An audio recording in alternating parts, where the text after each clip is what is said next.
It has been another momentous week in the news, one big story after another. So right now, we want to take a closer, more analytical look at a few of those stories with our Powerhouse Roundtable. And as always, we have a great one for you that crosses the spectrum of political points of view.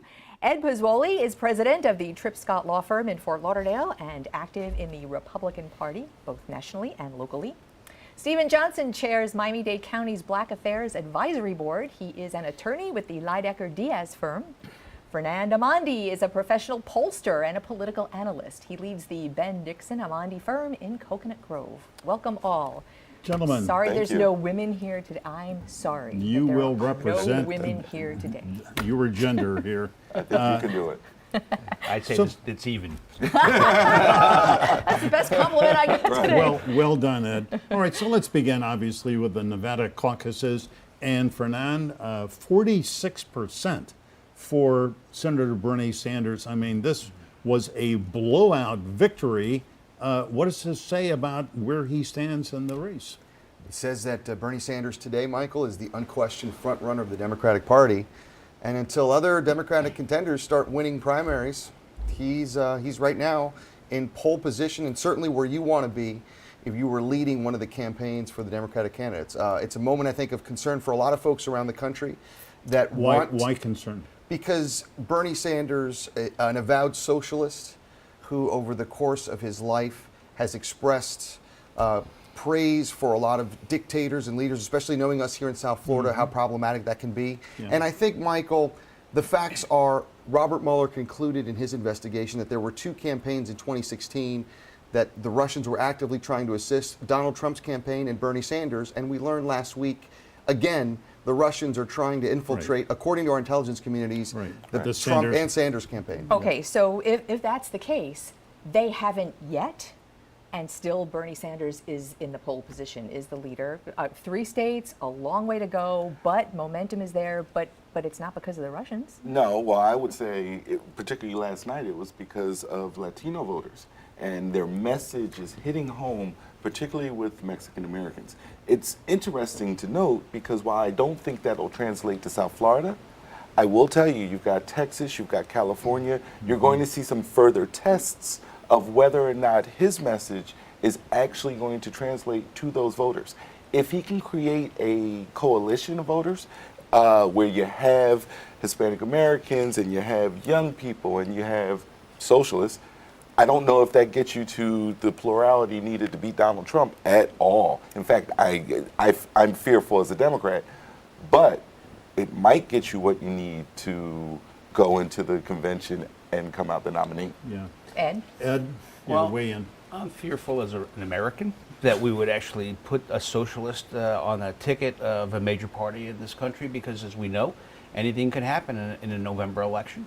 And so from that standpoint, I'm concerned because while we don't always agree, the first part of what you said, I totally agree with. I think that he is an avowed socialist. People need to understand what that means.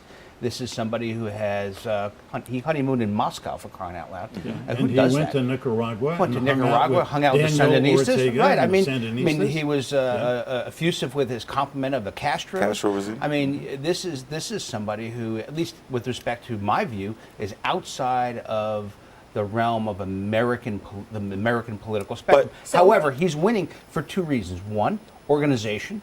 You cannot be unimpressed as a political person looking at it. The organization that he showed in Nevada was substantial. I think you're going to see that again come Super Tuesday. And I don't think that right now there is anybody who is going to resist. And the issue for the Democrats is this where their party is? And I think this is where their party is, because if you look at what Bernie did in Nevada, and if you look at even Elizabeth Warren's support, you are looking at the fringe left of the American political spectrum. You can't really say that because if you look in aggregate, you see all of the candidates who are considered to be moderate candidates, and there's 4.5 of them are splitting a much larger I don't consider vote. Pete Buttigieg as a moderate candidate. But that was the half. Yeah, no, less than a half. But look, the bottom line is that Bernie Sanders is going to be the nominee on this Democratic Party as we sit today. I think about a month or so ago, everybody laughed when I think I sat at where Stephen was sitting, and I said, watch out for Bernie Sanders' organization is going to get him the nomination. I will stipulate to that, Counselor. You know, you are, Fernand, a professional pollster, and I am simply a political reporter. But for all the reasons that you all have enumerated, I look forward to March 17th. And I think if Bernie Sanders were to win the Florida primary, there is no way that he would win in November. I think Donald Trump would win Florida easily. I mean, as terrifying as that is a thought as someone who's an American before anything else, I tend to agree with you. And I think part of the reason, Michael, is people say, well, look at Bernie in the head-to-heads now against Trump. He's beating him by, in some cases, double digits. The problem is Bernie Sanders has not been vetted before a national audience. And when those clips start coming out about him saying how great Fidel Castro was and how great socialism is and how wonderful it was to spend time in the Soviet Union during his honeymoon, those are disqualifying things for a lot of American voters. They are. The issue, though, we're running into is the millennials and the Generation Zs don't remember any of the Cold War. So for them, it's all esoteric. We're fighting over something that doesn't matter. However, for everyone older, and particularly for that 55-year-old voter who makes up the base of everything, oh, that's going to matter a lot. You know what? I observe on the campaign trail something very similar between Bernie Sanders and Donald Trump from 4 years ago in their ground game. I mean, totally different people, different policies, different politics. But the energy, the ground game, their ability to pull in masses and absolutely control the masses narrative is very familiar. Yeah, and I think Bernie is tapping into a frustration in a certain sense, and a different part of the electorate for sure than Trump. But clearly, there's some similarity on that count. The one thing that was disappointing, at least if you're a Democrat, was that Mike Bloomberg took the stage this past week in a debate and really laid a big egg. I mean, literally looked like he was not prepared. The perception of him on the debate stage did not come anywhere near what you saw, what his impression was on the commercials. You mean on the $400 million he had spent on media? All right, let's hold your thoughts. Pick up We got right to come there. back, There you go. talk about that Wednesday night debate with the Roundtable. Stay with us. Welcome back to a very lively roundtable with our friends Ed Pizzoli, Fernando Mondi, and Stephen Johnson. Stephen, Ed, I think, probably was correct when he said, maybe a little hyperbole, but he said Michael Bloomberg on Wednesday night laid an egg. I guess my question to you would be, he had to know questions were coming about stop and frisk, about the non-disclosure agreements with women who he had offended with comments or maybe actions, but he just blew those answers. He did, but let's be honest, it was sort of, hey, let's start the debate. Okay, let's blow you up. He didn't get a chance to warm up. He knew that was coming. It was definitely coming. Second half, he actually settled in, and he had real answers and real ways He was better in the second hour, that's true. to create for himself a distance, a different point of view than Bernie Sanders. Look, listen, capitalism is what works in this country. Explaining it on a debate stage might be a little tough, particularly when voting for Bernie is sort of the equivalent of a college kid who wears a Che Guevara shirt. It seems cool, but is it really the right thing to do? That's kind of where we are right now. That debate stage, though, going back until before I was born, has been such a place of style and substance, and you can't take away the fact that style and presence and first impressions mean so much. Fernand, he gets another chance. And on this Tuesday week, night. and you can see, Mr. Pollster, I saw the sort of his numbers go down, except with Republicans who really liked to see his numbers go down. So they went up. But what do you, how bad was this? Well, having worked on several presidential campaigns, here's the attitude you take. Sometimes you blow a debate. It's kind of like the Dolphins sometimes get blown out, and then the next week they come back and they have a commanding performance. The beauty for Bloomberg is he's got that chance on Tuesday in the next debate. But really, remember, he's trying to set the ground for Super Tuesday. That is his opportunity to come out and see if all of those unprecedented amounts that he is spending in the Super Tuesday states pay off. He's rising in the polls. He's now third nationally, and in some polls he's second. He's actually overtaken Joe Biden. The question is, what is the effect with the other candidates that are not really showing that traction that could maybe get out and allow an anti-Sanders campaign to thrive? Ed Pizzoli, I just have to say, as the cliche goes, you only have one chance to make a first impression. Now, Michael Bloomberg bought $400 million worth of impressions, but that's all beautifully produced advertising. This was him live on stage with 6 other candidates, and he just didn't do well. Well, I do agree that one debate doesn't make a campaign, and particularly when you have the bankroll that he does. But does anybody see the irony in this billionaire, one of the richest men in the world, trying to basically buy the nomination to the Democratic Party of the United States? I don't know. I think that's really That's a really narrative. ironic. It is really ironic to me. But look, here's ultimately. You answer to that. Yeah. That's a narrative that people are framing him with. Sure. His narrative is, again, I have no horse in the race, just I've talked to him.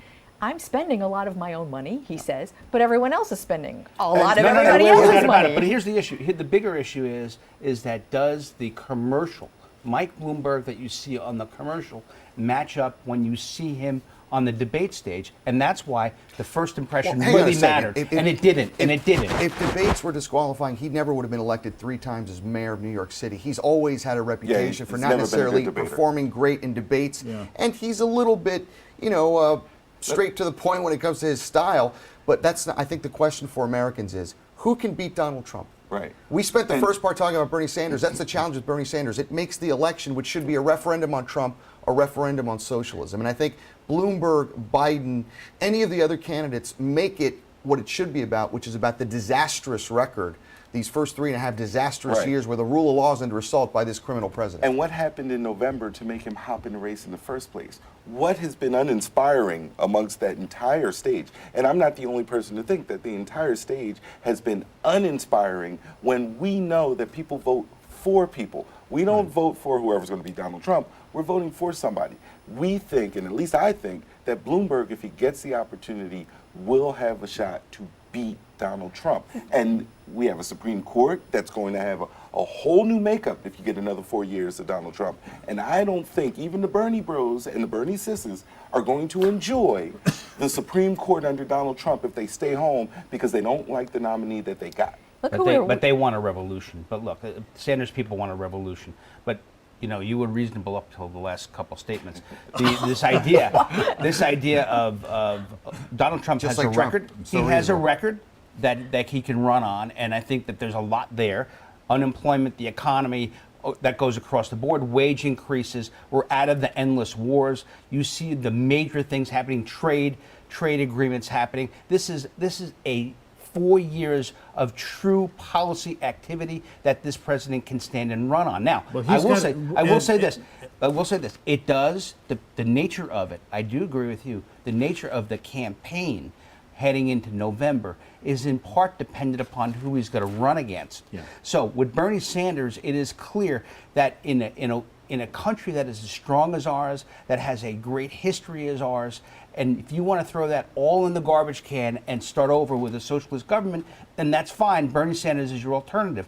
On the other hand, if it's somebody else like Mike Bloomberg, then at least you're going to have a debate about how capitalism works for everybody. Okay, and could we where that talk means. about I agree with that part of capitalism it. and the debate and post-Nevada, pre-Florida in 2 minutes when we get right back. Stay. On this Sunday here on This Week in South Florida, the Roundtable, we are talking about how President Trump, thanks to Ed, has made America great again. No problems there. He did, however, I would point out, the New York Times has a fascinating article today about a 29-year-old assistant who has been brought in, who is now telling every department head and secretary, if you want to appoint somebody, if they're not a loyalist, we're going to fire them or get rid of them. But that's sort of the nature of the ancien regime here What in happened to Washington. Joe Biden that you wanted to talk about? Well, I don't know. should've I got off on got that. distracted here. But let's talk a little bit about Joe Biden and Stephen Johnson. I think 20% in the Nevada caucuses keeps him in the race. It's not great, but it sort of keeps Joe alive. I think it's a testimony to his strength amongst black voters. I think he is still the leader to the African American population and the African American voter because you know what? We trust Joe. and we really want the other guy out immediately. Isn't it, though, a generational split that we're starting to see, especially, we're leaving for South Carolina this week for the primary there, starting to get into the polls and the splits, and it looks generational because there are a lot of African-American young people who are staunchly behind Bernie Sanders. There are, and Bernie has an interest in putting up his African-American support up front because the only person who was doing worse with African-American voters was Pete Buttigieg. But that is going to, I think, break away. I think once you send the folks from the churches into the polls, you are going to see, put us back to where we were. Give us back Uncle Joe. I love Uncle Joe. I love Joe Biden for that reason. There's a safety of familiarity. We know him. We He's trust comfortable. him. And you know what? Kamala Harris really put it on him at a debate, and he survived. She's not in the race anymore. He's still there, right? So at the end of the day, I think you're going to really see Joe Biden's black support. Now, you will see a split. I mentioned earlier, I've got a 20-something-year-old nephew. He certainly sees this race totally different than I do. Yeah. But at the end of the day, I think your average voter is still going to go Joe, and Joe wins South Carolina. So how damaging then, Fernand, is the fact that there's an Amy Klobuchar and there's a Pete Buttigieg and there's a Michael Bloomberg and all of these moderate candidates splitting the moderate vote in the first couple of states, and now calls for some of them that are still in the single or low double digits to get out, and they're saying, well, why should we? The race is so young. And then you have this momentum that creates news headlines, that creates more momentum for a candidate. I mean, how damaging is that? It's a problem. Over the last 20 years, the last 4 times we've had an open Democratic contest, by this point in the cycle, in 2000, 2004, 2008, 2016, it was down to a 2-person race. And there's now 6, maybe even 7, depending on how you look at it, candidates that are well-financed and that they think they're viable. And a few that have either gotten second place or more in some of these early contests, which makes it a challenge. But Michael was right about Joe Biden. It was almost a best or worst case scenario, depending on how you look at it. He limps into South Carolina basically on fumes.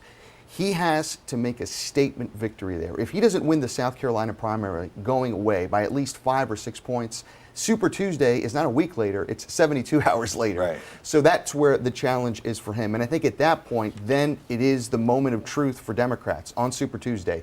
Do you stop the Bernie Sanders momentum and get behind one candidate? Or does Bernie just utilize this fractured environment and coast into Milwaukee as the presumptive nominee? Yeah. Well, I think you're underestimating the organization of Sanders' campaign.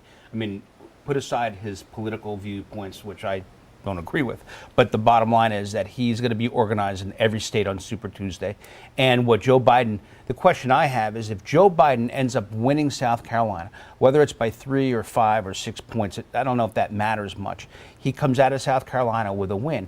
The real question is, on Super Tuesday, where do the moderate voter Democrats go? Do they go with Bloomberg, given the rush of the amount of money, sheer amount of money he's spending, or do they go with Joe Biden? He is a viable candidate. You talk about his money a lot, but take the money away, he's actually a viable If you take the money presidential away, candidate. if you take the money away, he's sweeping streets in New York City. So let's understand this. But that's true for all of us. What I'm going to tell you, though, is that the voter is looking for someone to beat Donald Trump, and you have 2 choices, Bloomberg or Biden. Bernie doesn't factor into that. Stephen, I'm going to have to jump in and say thanks. We are out of time. Gentlemen, thank you very Thank much. you. To be Great- continued. great